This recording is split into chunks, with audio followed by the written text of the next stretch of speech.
Got a motor! I don't think they air freighted it. I think they put it in a rowboat and sent it over here.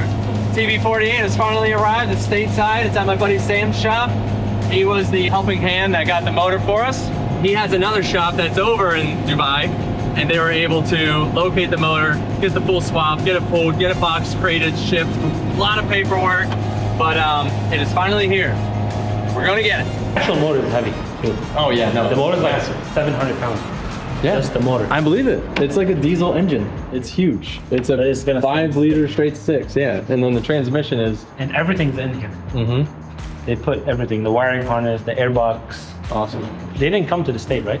No. Yeah. Never came to the States. It's like the coolest motor, and like I can't find anyone that has them in the States, and that's why this one was such a pain to get here. So, think we can borrow that neighbor's forklift? Let me ask. Yeah, let's try. Exciting. It is. It's very exciting. It's crazy. Sam really went above and beyond for us. Scared to see that price tag.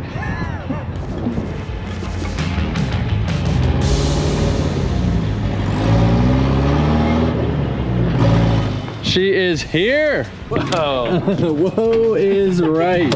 All right, coming in hot. See, they had a Toyota forklift. Subpar. Probably didn't even Big engine is big, dude. I can tell this box is heavy by the way the forklift is driving. My goodness.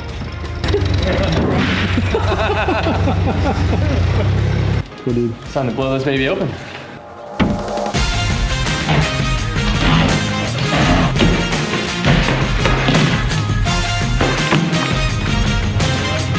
We should probably just send this baby outside.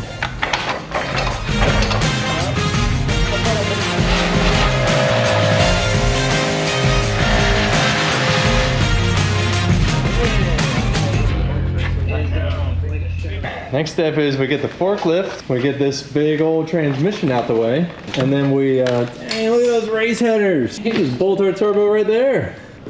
God, that's a big motor. Assessing some of the damage here. Oh yeah. Oh, Nice. Oh, we're back in. That's what I thought. Thought it was a cover. It's cover for the cover. Cover for the cover. All right, well these O2s, they definitely don't have covers. And then this was the other bit that we just found was this transmission ear is broken, so that's gonna need some cleaning and re-welding, but that's snapped. The next steps for this engine, we're gonna tear pretty much everything off of it. We're gonna get it all stripped down. We wanted to spray with everything attached to try and get the overall global dirt and dust off of it and some of the grease. But now we're gonna break it all the way down to just the head and the block and the oil pan so that we can get this thing cleaned up fully, get it painted and coated up so it looks 100% proper as it goes in this nice rig. So now we tear it down. Now that we got the engine all the way stripped down, it's time to finish cleaning it up, scrub it up a little bit. We're gonna throw some coating on there to get it nice and clean because we do have some of that oxidation. We do have some of these old rust, areas kind of building up from the block not having, paint stick to it for all those years. We're gonna get that cleaned off, repainted. It's gonna look nice and fresh before we start bolting any of these new parts on.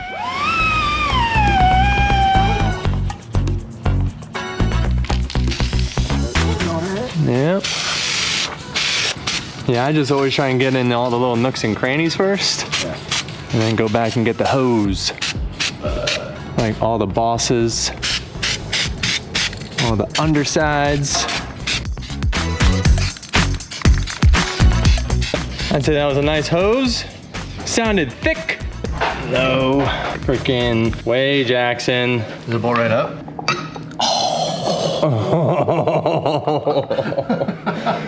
We're back in.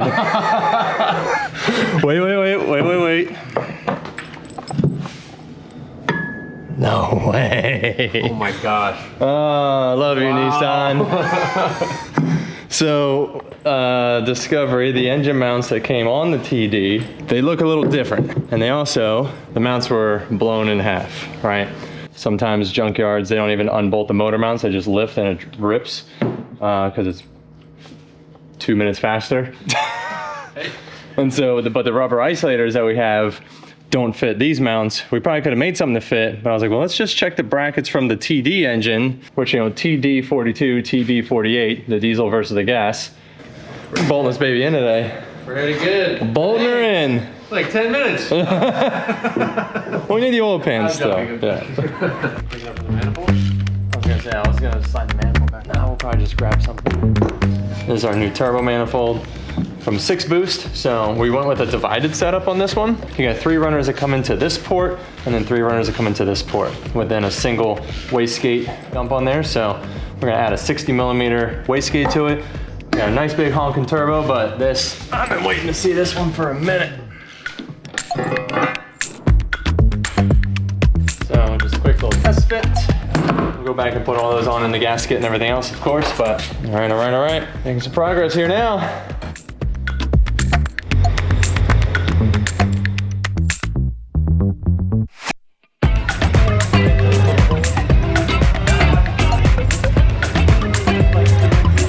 Good, okay, coming down.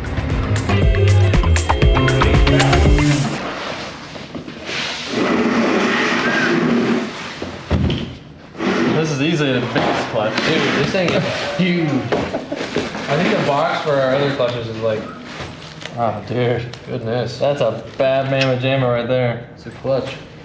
Twin disc. Oh, it is Wow. a twin. That's Yeah. Yeah. cool. Discreet twin.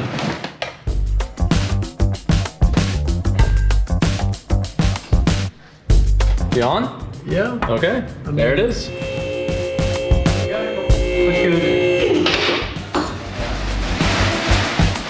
Is there a tool for this? Oh.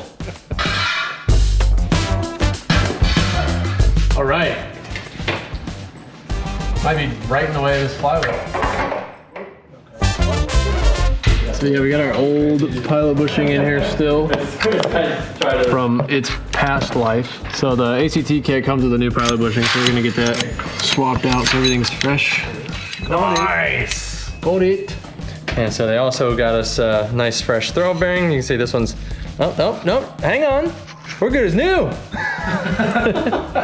That's what a bearing's supposed to sound like, right? So there, just gonna press that off and get this nice fresh one on there. Dude, these are M14 flywheel bolts. I have never seen something that big.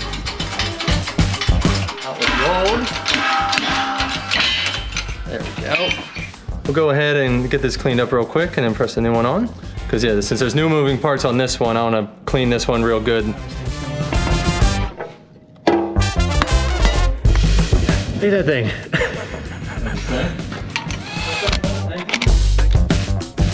Big torque.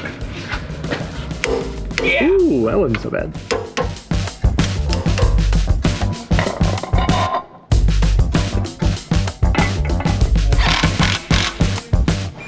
Where's my transmission?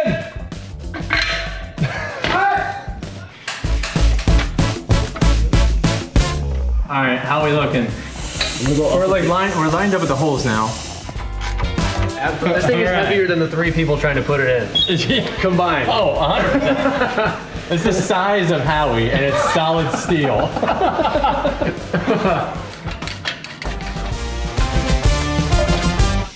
Went a little smoother than I thought it would. Yeah, so we're just starting to look at this intercooler and where it's gonna go. The problem is that we don't have our turbine housing yet to know exactly where the turbo outlet is going to be on the hot side, on the compressor side. And then we are still waiting for our intake manifold, so we don't know where the throttle body is gonna be on this side.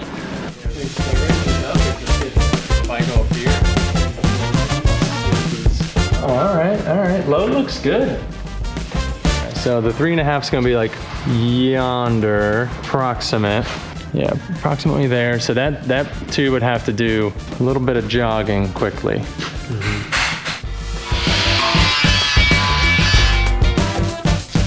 Placeholder. So with this thing mounted in, it's very hard, very square lines, just like the rest of the chassis. So instead of trying to get this to come around and get like a nice straight pipe aim towards the turbo, we're gonna have it go nice and straight to the body. So just a direct 90 off of here, running straight, centered in this hole with the clamp right here on the inside, matched up with the side of the radiator. So see, we gotta take a little bit of that leg off. So we get it nice and centered in there, and we'll put the clamp right on the end of this guy. Is that cardboard level? Dude, this is a new record. How many added syllables can you get? Well, we got close. I mean, it's Yeah. It's pretty much the same. yeah. New high score. Yeah, new high score on the name. That's supposed to be 3.5, you know, but it's not lining up. A little bit of a bummer, but we have the Frenchman. Got it. Yeah. Got it.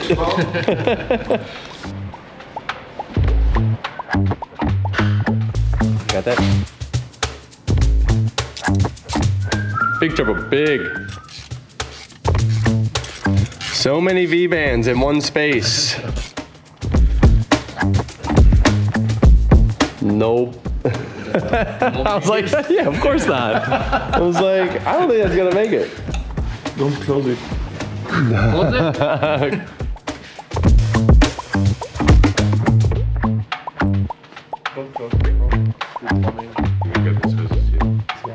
Well, yeah, that's got to get cut way back, like all the way up to it. Maybe 5-inch was not necessary. No, it's necessary. We need to figure out the angle between the hood and the back of the turbo.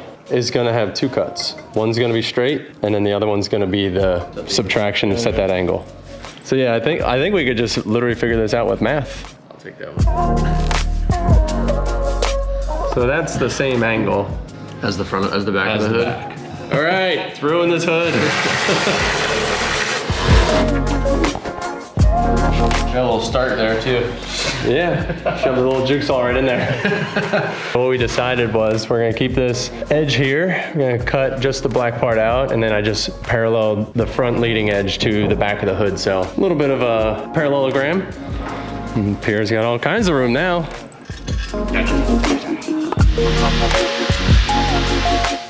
What's cool about this little air separator tank is that we can mount it anywhere. It's gonna work well with our PWR dual pass, which does not have a fill on it. If the water coming out of the top of the engine goes into here, and then it draws out from the bottom of here and goes into the bottom of the radiator. So it helps to get any sort of air bubbles separated. There's a fill line that's approximately here, just below the level of this high port, and then you're getting no air bubbles out the bottom. Pierre got this fitting really good. So the next thing that we're doing is the wastegate placement, the wastegate dump, and then opening up this hole a little bit more. So we have this guy, which is going to sit roughly yonder. And then we just gotta connect the 2 dots down there. So we got our wastegate here, which we've been playing with several times. Garrett 60 mil, brand new guy. And so we're gonna put him right down here. We're gonna have a little kickoff of it like that so that it clears, obviously, the dump tube. We're gonna get this welded onto the manifold tomorrow. Yeah, we're just getting a little bit of fitment. Things prepped up for him right now so we can get this lined up, get that tube lined up, get the hole cut out in the hood. And Jackson's also working on the turbo drain. It's gotta get welded into the pan and then the feed line. It's gonna be over, coming off this side. You said you figured that one out, right? Yeah, going from the OEM sensor spot. So we'll just get a fitting going there. Tee it, still use the sensor, have a line come off. Should be pretty sweet. That sounds good. Yeah, and then our gaskets just came. So we got all of our gaskets. Here's got our turbo drain welded up here too. Nice piece. And he's got our charge pipes done too. Just look at the size of this thing. I know, it's insane. It all fits well though. The turbo. Of course it does. Yeah, Jackson, I need help. Yeah. Jesus. That's so sick. No. Prepping on these pieces, and then, yeah. So we got this marked out. We're gonna blow this hole open. I've been going back and forth on how we wanna cut the hood like crazy. Got this bit fitting really good. And so what I wanna do is, this is basically where the other piece is gonna sit. It's got like a little bit of angle to it, but if I was the body lines better, yeah, she'll be coming. Yeah, right out, right there. Yep. And so, yeah, what we wanna do is cut the hole extra big because the turbo housing sits right here. And so we're gonna put some mesh vent in right here and then just have these reliefs for the hood dumps. So it'll be a little bit of function as well as the passion. Yeah, brother.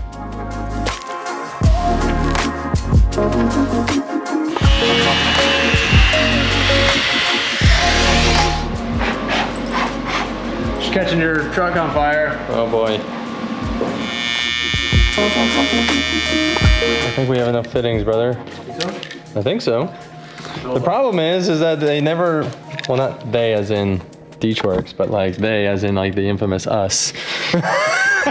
You never have exactly the right one you need. No, of course not. I was like, oh, I really wish this was a 60 and not 690s. So we got our radium fuel pressure regulator mounted down here, and then we got our Deechworks hose run up. And so double checking our fittings, what we need for our water inlet, a water outlet. We got this guy here, our radium air separator reservoir is all gonna go up there. Making sure we have the fittings for the bottom of the intake manifold, for our PWR rad. We're gonna need to get a little 8th MBT to -4 for our turbo, and then obviously to hook up to the little Garrett wastegate. Turbo inlet, turbo outlet for oil. Some of it's ORB, some of it's AN, some of it's pipe thread, some of it's British pipe thread, right, Jackson? Right. Our favorite. Do you think red Loctite would hold on a turbo inlet? No. Probably just send it straight in. Do we have Nords that low? All right, ready when you are, Captain. Bro, I'm not ready for nothing. This doesn't even bolt on. Look at this. I'm still, I don't, this is the story of my life. Requires modification.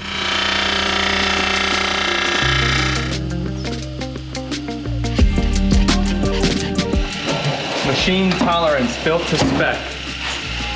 Oh my goodness.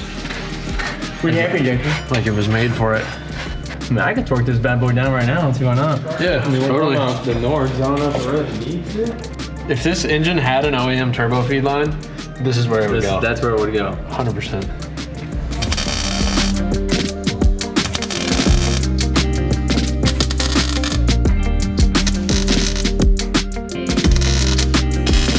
Getting all the little plugs and fittings going. Got these adapters for the fuel rails. Some of these ports we're not going to use. We're going to use 3 of these. We're going to plug this one and this one. Jackson's working on the fuel rail because we're just going to go in and out on each side of the fuel rail. That's for if you want to run your regulator off the center, feed from the sides. You can do fuel pressure. There's a couple different things you can do. Some people like to feed fuel in from both sides of their rail and return out the center. I don't really think that's necessary, especially for, look at the size of this thing. There's gonna be plenty. Buttoning that up, and then we're gonna go test fit that again. Finish making the mount for the second heater line. So this is the line I had to cut down and redo because it was running basically parallel with this one, and it was coming into contact with literally all these. So one tube runs right here, and then the other tube ran right here. And so as we need access to this, what I did was I cut this guy back, put a little down angle on it, and then I'm gonna make a mount that goes down to here to hold that in place so it doesn't wanna come out, obviously. And then tee this back in, right to there. Then we'll run the hose from here, out and around to there. A couple different things happening all at once, but you know what, I think you should probably get some more sealant on there. Maybe more. Yeah. Maybe. You know what the good thing is? What's that? It's not gonna leak. So we're gonna be going with the 1500cc injectors, like I was saying, which are the same ones that we run in our Formula D race car. And these ones, they're actually just a touch on the short side. So we got these little extenders that we're gonna put on there to fill that gap out and make them fit just right.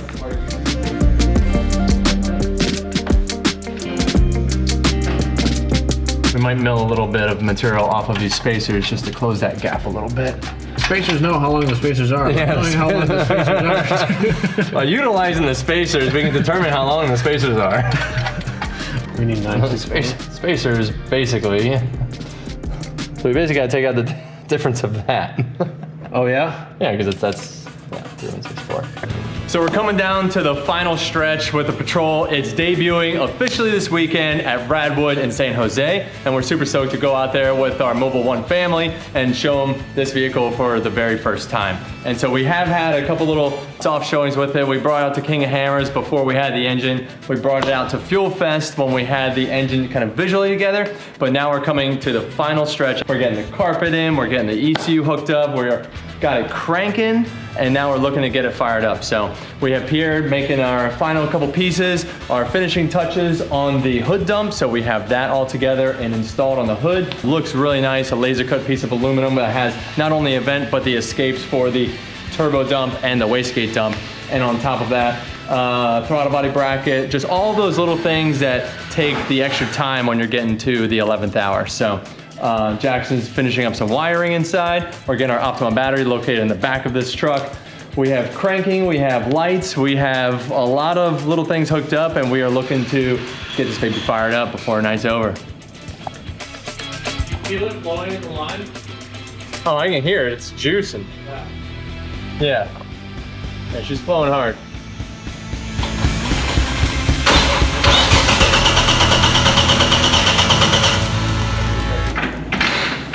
No, that's neutral.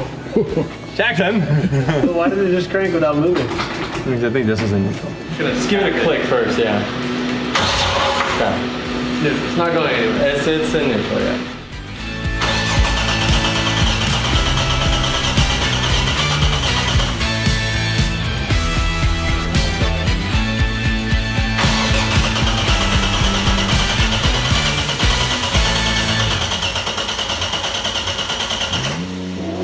Check for spark. Let me go back to everyone. Yeah. Don't we have spare coil packs? I'll just go grab a spare coil pack.